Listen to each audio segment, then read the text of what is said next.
Howdy guys, Johnny G, Naked Racer Motor Co. Welcome back. Today we're going to do a story on my beautiful Norton Model 40 International overhead cam. As you can see, the motor's got an overhead camshaft, bevel driven, and it's got the beautiful doll's head gearbox and just a beautifully made bike. Now this bike is famous for several reasons. First of all, it's one of 10 made in 1950, which makes it super rare. Second of all, I have a picture of it winning the Isle of Man. Pretty tall order, but this bike did it. And then also with Jack Newell actually on the bike, Jack Newell, not me. And then this was owned by Keith Williams, who owned Hamilton Island. And he had an extensive motorcycle collection. Some of the best motorcycles ever amassed in Australia were in his museum on the island. And this was one of them, and that's where it came from. So, you know, I'm a very proud owner of a very rare motorcycle. And we'll talk about, you know, Norton's history.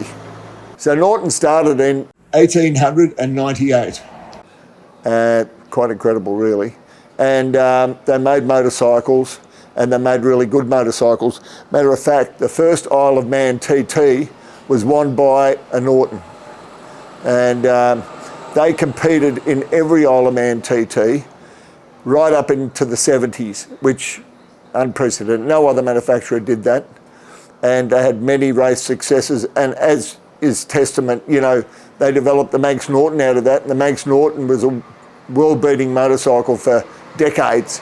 And to the point where even today you can buy a brand new Manx Norton that's made either in England or in New Zealand, and you know, they're still raced at every track in Australia and around the world. So just a great motorcycle, and this is where it came from. This is really, overhead cam was invented in I think 27, the CS1 Norton was the first overhead cam bevel driven engine, and then the double overhead cam came out in, I think, 37, and that's what the Manx came from. Norton's won from 1947 right through till 1954, every single year at the Isle of Man. Just think about that. That's, you know, they were a race-bred motorcycle, and this is really exactly what they were running. They were running an overhead valve. This particular one, obviously a 350, but they ran two classes, 350 and 500.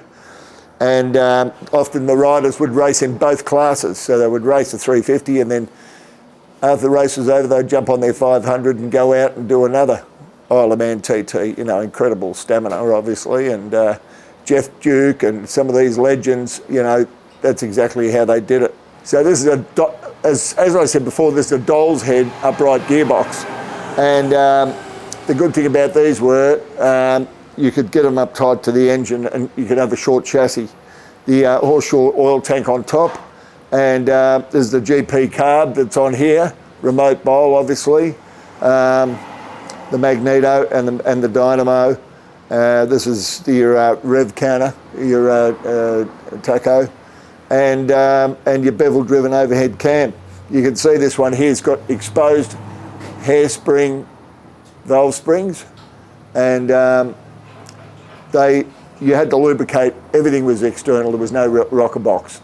So there was a bit of fettling to keep your bike running properly. This bike also has got the plunger rear suspension and the road holder forks, which Norton were famous for. So you see them on the front there. Somebody's put a little scoop on the front brake to keep it cool, a racing edition. So this bike was supplied by Eric Kenner out of London to Jack Newell, and he competed in the 1950 Isle of Man TT, and then later on, obviously, the bike ended up at the Keith Williams collection, as I mentioned earlier. What a great bike, eh? Here we are on our Norton, the Isle of Man winner.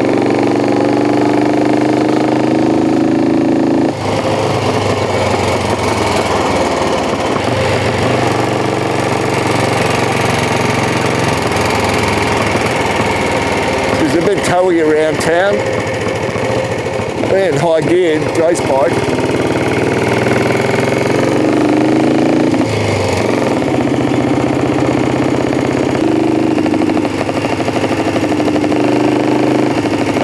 going slow. She's a race bike, wants to go fast.